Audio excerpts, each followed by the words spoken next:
వెంకటరెడ్డి గారు. ఇప్పుడు ఇది డిబేట్ ఫస్ట్ పాయింట్. పాపం జనసేన వాళ్ళు తెలుసుకోవాల్సింది, రాజకీయ పార్టీ ఉపన్యాసంలో పవన్ కళ్యాణ్ నేను ఇవాళ రెల్లి, రేపొద్దున నేను కాపు, ఎల్లుండి కమ్మ, అవతల ఎల్లుండి రెడ్డి. రెడ్డి గారు ఇది డిబేట్ నేను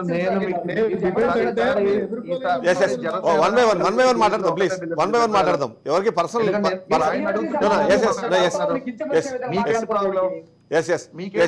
ఒకరినొకరు కించపరుచుకునేది. వెంకటరెడ్డి గారు, వెంకటరెడ్డి గారు మీ పాయింట్ చెప్పండి. వెంకటరెడ్డి గారు మీ పాయింట్ చెప్పండి, మీ పాయింట్ చెప్పండి. రైట్ రైట్ ఒక నిమిషం వెంకటరెడ్డి గారు, పట్టించుకోవట్లేదు అనుకోమండి. వెంకటరెడ్డి గారు ప్లీజ్. రైట్ వెంకటరెడ్డి గారు చెప్తున్నాను, మీరు కంగారు పడకుండా ఏంటో నేర్చుకోండి. ఒక క్రాస్ టాక్ వద్దు ప్లీజ్. మన పాయింట్ ప్రజల్లోకి తీసుకెళ్దాం, ప్రజల్లోకి తీసుకెళ్దాం. ప్రజలు డిసైడ్ చేయనివ్వండి, మనం వద్దు, మనం ఒకరి మీద ఒకరు కమెంట్స్ చేసుకునేది వద్దు.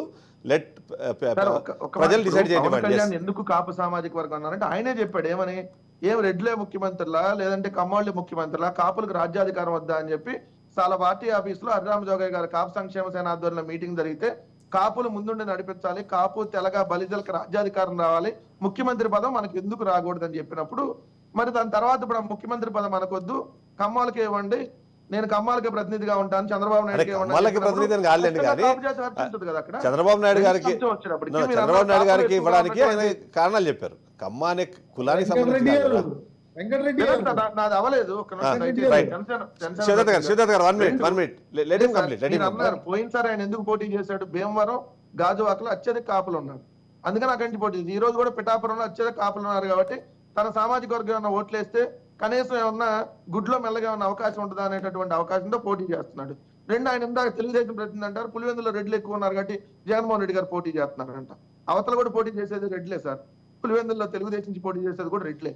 పులివెందుల్లో వరుసగా 5 సార్లు కంటెస్ట్ చేసింది కూడా రెడ్లే. ఇక్కడ సతీష్ రెడ్డి గారు 3 సార్లు రాజశేఖర రెడ్డి గారి మీద, 2 సార్లు జగన్మోహన్ రెడ్డి గారి మీద కంటెస్ట్ చేశారు. 2 జగన్మోహన్ రెడ్డి గారిది సొంత నియోజకవర్గం. అది మళ్ళాగా నియోజకవర్గాలు ఎక్కడికో పారిపోలేదు, మారిపోలేదు, సొంత ఊర్లో పోటీ చేయాలని ఎవరైనా కోరుకుంటారు కాబట్టి ఆయన రాజశేఖర రెడ్డి గారి కుటుంబం సొంతంగా అటు పులివెందులో కంటిన్యూ అక్కడి నుంచి పోటీ చేస్తారు.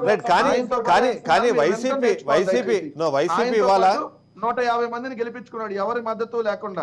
ఏ రాజకీయ పార్టీ దగ్గరికి వెళ్ళి వాళ్ళ దగ్గర దేహి అని అనకుండా, రాజకీయ పార్టీల దగ్గరికి వాళ్ళకి సీట్లు ఇస్తాం వీళ్ళకి సీట్లు ఇస్తాం అనే పొత్తుల్లో వెళ్లకుండా తన రాజకీయం పెట్టినప్పటి నుంచి. కానీ వెంకటరెడ్డి గారు మీరు ఇంకొక పాయింట్ సమాధానం చెప్పాలి. ఇక్కడ ఒక ప్రశ్న మీరు సమాధానం చెప్పాలి. మీరు అభ్యర్థులను ఎంపిక చేసే క్రమంలో ప్రతి నియోజకవర్గంలోనూ ఏ కులానికి ఎన్ని ఓట్లు ఉన్నాయి అన్న దాన్ని బేసిస్గా చేసుకొని ఇవాళ మీరు 175లో దాదాపుగా ఎక్కువ శాతం సీట్లు ఆ క్యాల్కులేషన్లోనే మీరు కేటాయించారనేది అందరికీ తెలుసు.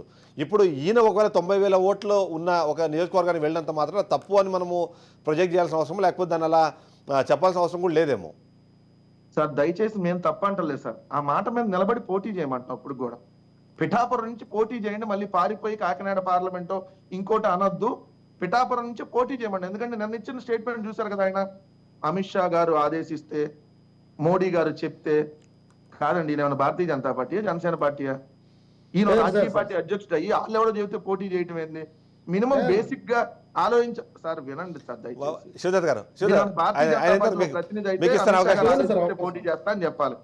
ఈయన పార్టీ అధ్యక్షుడు అయ్యండి, ఈయన ఎక్కడ పోటీ చేయాలో వాళ్ళు ఎవరో చెప్పాలండి. ఇంకో పార్టీ వాళ్ళు ఆదేశిస్తే ఈయన పోటీ చేస్తాడంట, చంద్రబాబు ఆదేశిస్తే సీట్లు ఇస్తాడంట. కానీ ఎన్డీఏలో ఉన్నప్పుడు ఎంపీ స్థానాలకు సంబంధించి కూటమిలో ఆ లెక్కలు చూసుకోవాల్సి వస్తుంది కదా. ఇప్పుడు ఎన్డీఏ కూటమిలో భాగంగా వాళ్ళు ఎంపీ సీట్లలో పోటీ చేస్తున్నప్పుడు ఖచ్చితంగా ఆ ఈక్వేషన్స్ వాళ్ళు కూడా చూసుకోవాల్సిన అవసరం ఉంటుంది కదా. కూటమిలో పొత్తు ధర్మం అనేది ఒకటి ఉంటుంది, అక్కడ ఈక్వేషన్స్ అవన్నీ చూసుకున్న తర్వాత ఒకవేళ నిజంగానే రిక్వెస్ట్ చేస్తే అన్న పదం ఆయన వాడింది. అంతేగాని ఆయన అధినాయకుడు బీజేపీ నుంచి పోటీ చేయమంటారా సార్? జనసేన సీట్లు జనసేన, రైట్, జనసేన ఎక్కడ పోటీ చేయాలి, అధ్యక్షుడు ఎక్కడ పోటీ చేయాలని ఆయన నిర్ణయించుకుంటాడా, పక్క నిర్ణయిస్తాడా? పొత్తు ధర్మం ఆలోచిస్తే అర్థమైంది కదా సార్. పొలిటికల్ నాలెడ్జ్ 0.1% ఉన్నాడు కూడా అర్థమైంది. ఇంకా జనసేనలకు అర్థం కాదంటే మనం ఏం చేస్తాం, చప్పట్లు కొట్టి శబాషు క్లాప్స్ కొట్టేది అయిపోదు కదా. ఇంకో అంశం వచ్చేటప్పుడు నేను స్పష్టంగా చెప్తుంది ఏంటంటే, మేము బీసీ ఎస్సీ ఎస్టీ మైనార్టీ సామాజిక వర్గాలకు అత్యధిక ప్రాధాన్యత ఇవ్వాలనేది మా ప్రభుత్వం తీసుకున్నటువంటి నిర్ణయం. రాగానే మేము అసెంబ్లీలో 50% వాళ్ళకి ఇవ్వాలనేది చట్టం తీసుకొని వచ్చాం. ఈ రోజు కూడా ఎస్సీ ఎస్టీ రిజర్వ్డ్ కాన్స్టిట్యున్సీలు పక్కన పెడితే ఏదైతే 29 ఎస్సీ కాన్స్టిట్యున్సీలు ఉన్నాయి, 7 ఎస్టీ కాన్స్టిట్యున్సీలు ఉన్నాయి, టోటల్ 29 ప్లస్ 7 36 మనం పక్కన పెడితే 139 జనరల్ కాన్స్టిట్యున్సీల్లో 48 సీట్లు మేము బీసీ సామాజిక వర్గానికి ఇచ్చాం, 22 సీట్లు మేము కాపు సామాజిక వర్గానికి ఇచ్చాం. ఇప్పుడు తెలుగుదేశం ఇచ్చింది 122లో 24. మేము మైనార్టీలకి 7 ఇచ్చాం, వాళ్ళు ఇచ్చింది 3. వాళ్ళు ఇప్పుడు వరకు కాపులకి ఇచ్చింది 8 సీట్లే. మళ్ళీ ఇప్పుడు మరి కాపు పార్టీతో పొత్తు మళ్ళీ ఇంకో పక్క రైట్ వాళ్ళు చెప్పుకునే ప్రకారం మళ్ళీ మేము బీసీలకు న్యాయం చేస్తామని చెబుతారు. Right. బీసీలకు సీట్లు ఇవ్వలేని న్యాయం ఏం చేస్తారు సార్? శివదత్ ముందు గారు రాజకీయంగా వాళ్ళకి అవకాశం ఉండాలి, ఎక్కడ న్యాయం చేస్తారు? రైట్ శివదత్ గారు మళ్ళీ మా మీద బస్సులు ఎక్కడో రెడ్లకి ఇచ్చారని చెప్పి Right. ఇచ్చున్నాం. కాదనేది ఏముంది దాంట్లో రామారావు గారు. లిస్ట్ ఇచ్చారు కదా, Yes, ఎవరెవరు yes. ఏ కాస్టో One second. దాచేది కాదు కదా. రైట్